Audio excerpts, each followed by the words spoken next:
Ob 100. obletnici rojstva in 10. obletnici smrti kardinala jezuita patra Tomaža Špidlika je pater Marko Ivan Rupnik napisal knjigo Dan pripoveduje dnevu s podnaslovom Izkušnje očeta.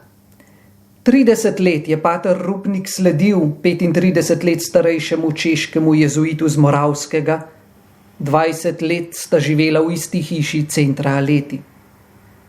Nikoli ne bom mogel dovolj dobro izpričati, koliko milosti sem prejel po njem in zaradi njega, piše pater Rupnik. V času knjižnega sejma je pater Rupnik odgovoril na nekaj vprašanj, zakaj je napisal knjigo o svojem duhovnem očetu, brez katerega, kot pravi, ne bi bil, kar sem. Z njim se je pogovarjala Ksenija Hočevar. En lep pozdrav vsem bralcem družine.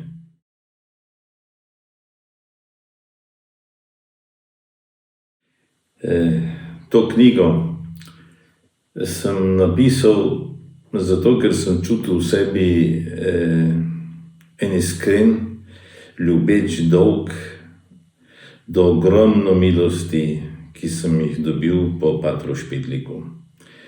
In ker me je sam generalni predstojnik,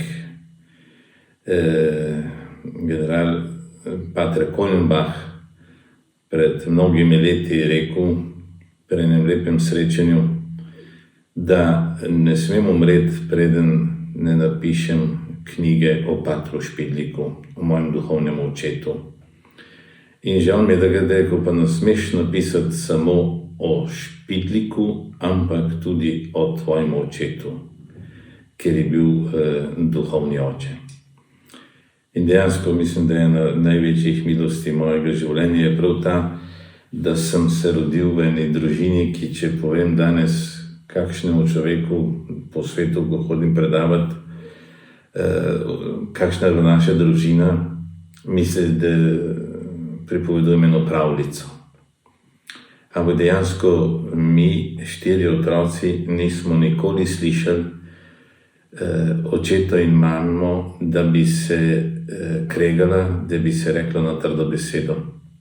To je nekaj neverjetnega. Istočasno pa tako močna in usklajena ljubezen daje otrokom, po mojem mnenju, eno izredno bivanjsko trdnost.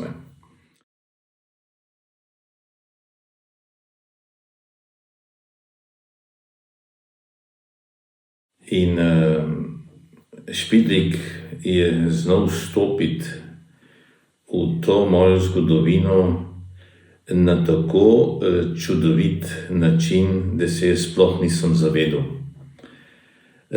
Ko sem prišel prvikrat k njemu, nekaj srečanj, me je poslušal, srečanja so bila kratka, in potem me je napotil v katakombe.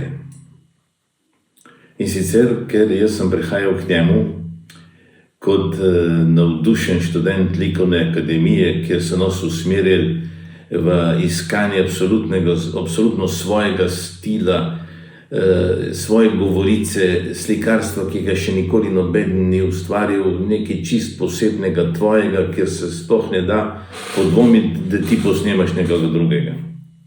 In ko sem o te stvari govoril, me je gledal in na koncu me je vprašal, samo preprosto pravi, a se človek izraža ali se razodeva?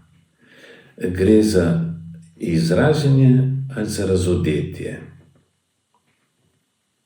Zanimivo vprašanje. In me je hotel pa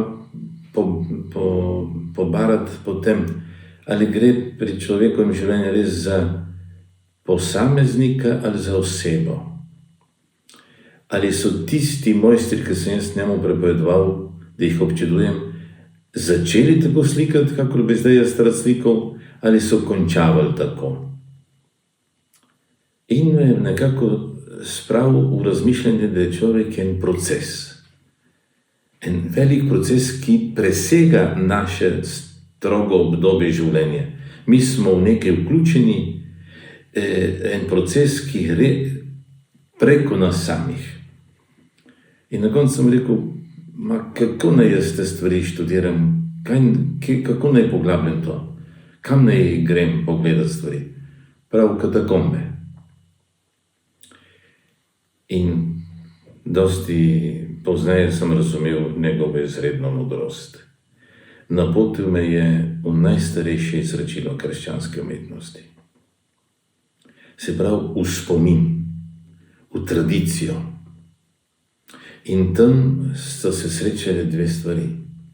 Spomin, bolj študijski, bolj razmišljujoč, bolj objektiven, in moj osebni spomin. Spomin očeta, spomin matere, mojih sester, mojega otroštva. In to ne na nek psihični, analitični način.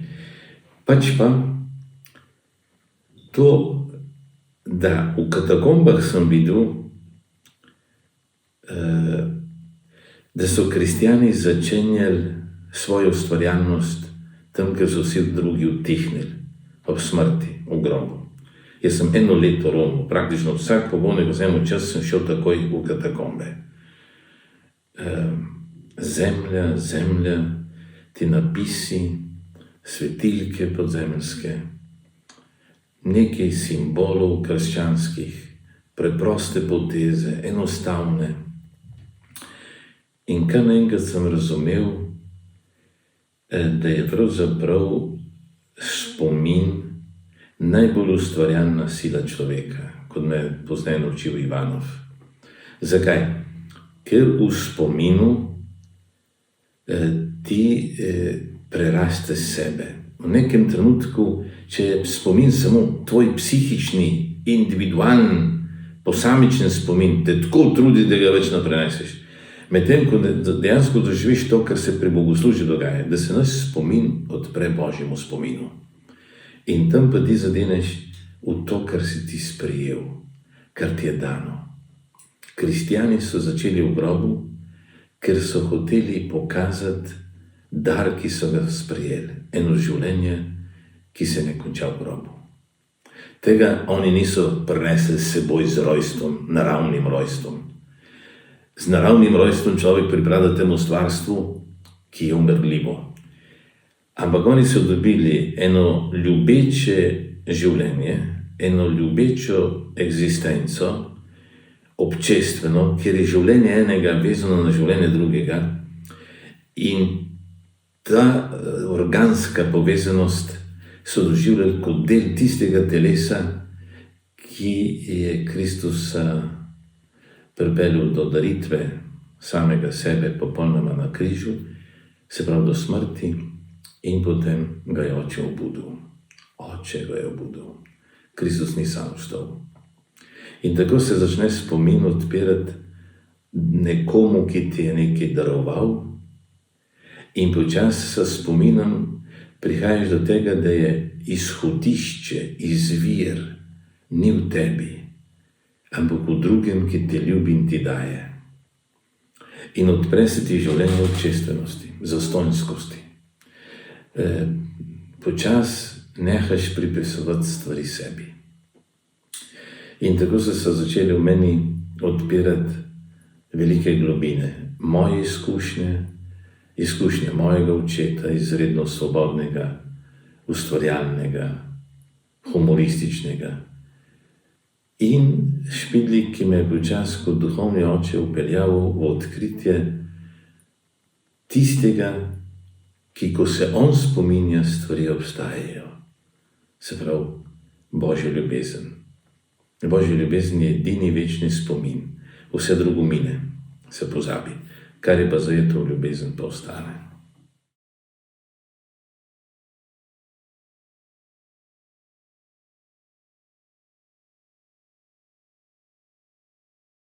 Ja, Špidlik je bil izredno moder.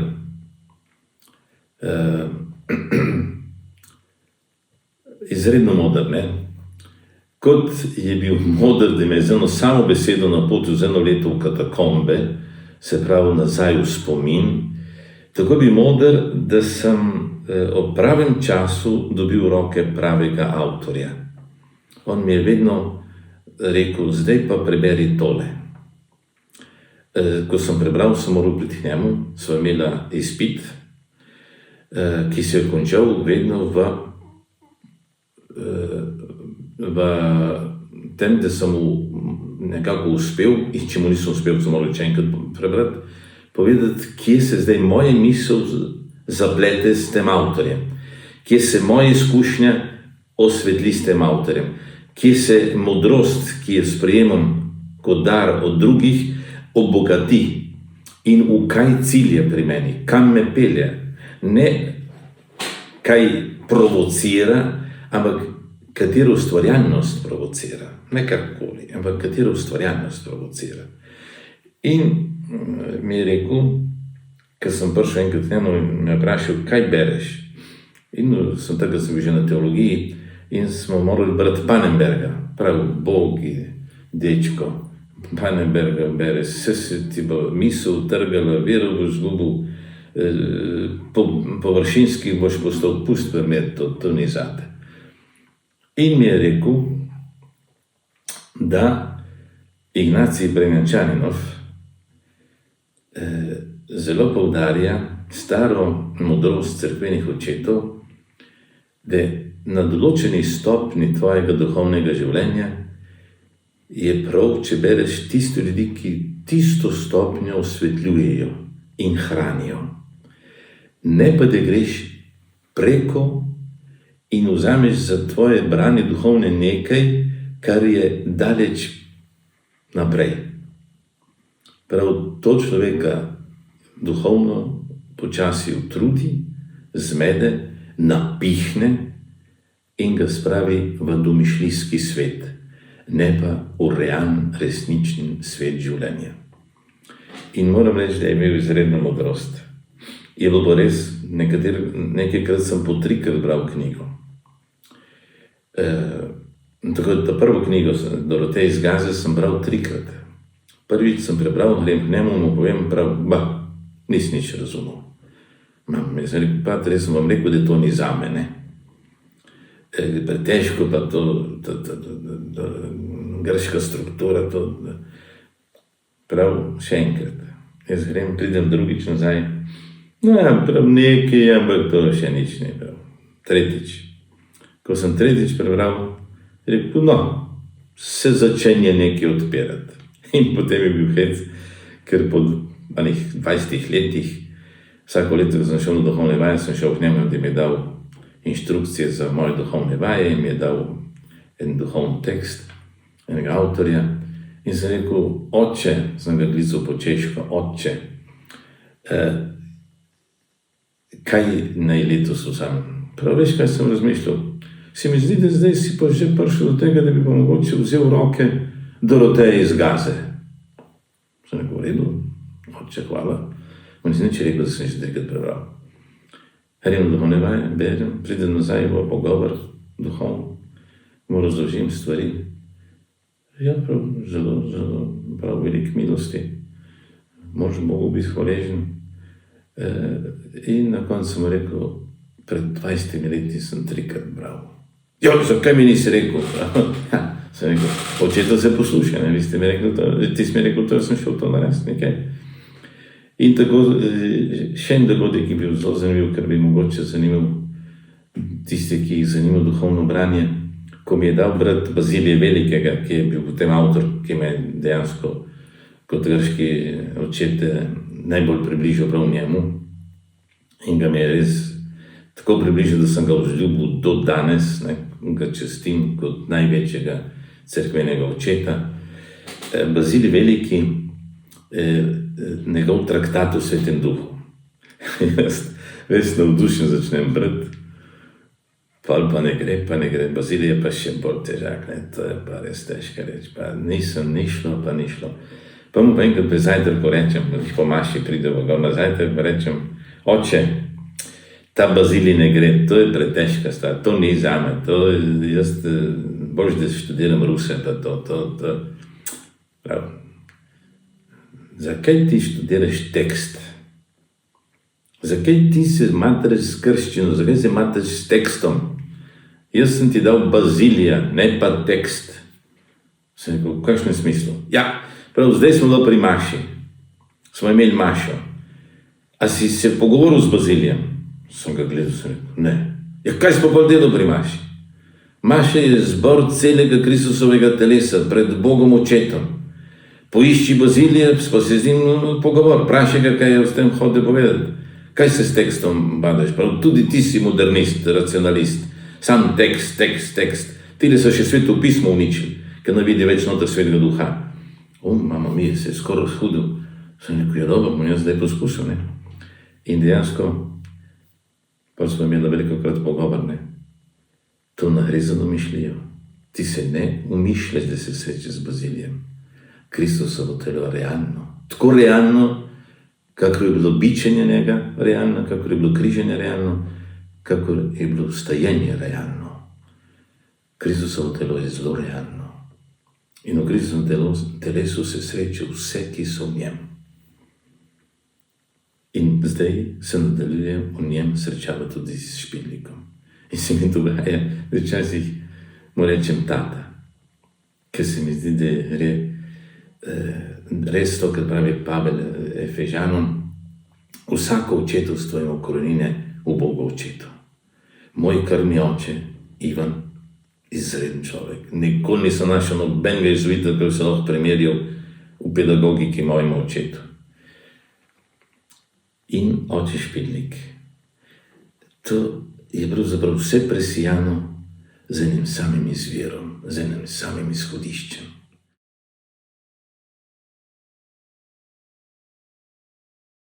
Očetovstvo je zato tako važno, ker ti da življenjsko trdnost, ker veš, odkot si. In če oče te prav, veš, da moraš iti samo naprej. Oče te samo pošilja. Je čudovito. Še to bi si upal reči, ne? Da izkušnja, da je danes malo očetov ali pa duhovnih mater, je razlogov zelo veliko. Zelo veliko. Zdaj boste presenečeni, ker bom rekel, da glavni razlog je, da smo zgrešili miselno dojemanje Svete Trojice. Mi smo že nekaj stoletij opustili Boga Očeta. Mi smo v veroizpovedi naredili vejco. Verujem v Boga, edinega Boga. Vejca, Očeta. Ne, to ni vejce, v začetku ni bilo vejce. Upam, da bo z novim misalom kaj drugače, tudi počasi se ta vejca izgubila. Da je Bog Oče. Da je Bog Oče. In če smo izgubili Sveto Trojico, smo izgubili pojem osebe kot bitje, ki se rojeva iz odnosov in ki se uresničuje v odnosih. In ker smo Bogu Očetu nalepili to, kar smo razmišljali abstraktno, filozofsko o Bogu, je Bog Oče postal en strašen gospodar, diktator. Popoln, perfekten, odličen, pa ne vem kaj vse, ampak strašno daleč. Nismo pa več imeli, da je odnos med Očetom in nami pokrit s Svetim Duhom. Z Gospodom, ki daje življenje, Boga Očeta nam, občestveno življenje, ki je ljubezen, ljubezen je pa v bistvu osnovana na svobode, na svobodni pripadnosti. Mi smo izgubili občutek za svobodo. Jaz sam vidim, da tudi največ mojega trpljenja sem preživel ravno v tem, ko se človek zaupa nekomu, ko mu da možnost, da se človek razodene, razkrije to, kar je v njem, potem si ti ubogi. ampak to je pravzaprav tudi življenje Kristusa na tej zemlji in kristjanov. Kristjan ustvarja tisti prostor, v katerem se drugi lahko razodene. In lahko se razodene kot zelo hudoben, kot zelo dvoličen, kot zelo zahrbten, kot zelo strupen človek.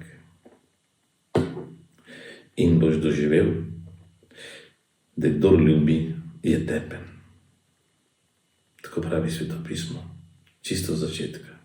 Potem je pa čudoviti lik Jožefa iz Egipta, ki je bil kaznovan prav zato, ker je bil dober.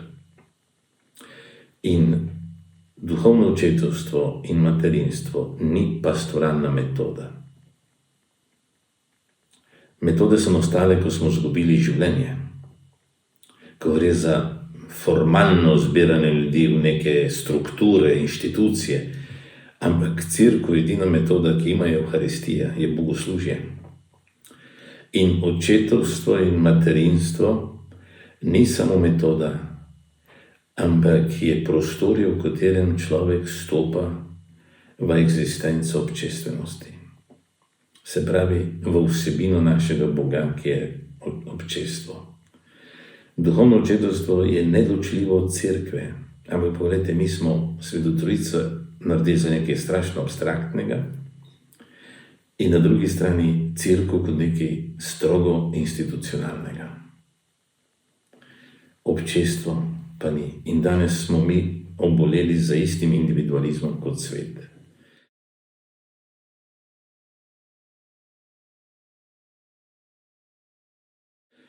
Pater Špidlik je tukaj bil res velik. Je ogromno pretrpel, da je držal svoje linije v teologiji, ampak tako zaljubljeno v cerkvene očete, v izročilo, v sodobno, moderno rusko misel, ki je izredno, ki je pravzaprav ena nova interpretacija grških in sirskih očetov. Zdaj je tudi v Sloveniji končno začela izhajati filokalija, da bo lahko tudi slovenski človek deležen te izredne milosti, ki so te ljudje živeli, znali ubesediti, znali predati drugim. Mi smo zdaj prav preko napora Gorza Kocijančiča le prišli do tega, da se ta studenec, ta tok zlije tudi v Sloveniji. In Špidlik je bil Cerkev, ko sem ga poslušal, so v njem govorili vsi, Bazilij, Makrina, Gregor, Maksim, Salavjov, Bulgakov, Berdjajev, Florjenski, vsi. Hvala lepa. Knjigo lahko kupite preko spleta na druzina.si ali nam pišete na narocila@druzina.si. Veseli bomo pa tudi klica na 01 360 28 28. Knjiga me dviga.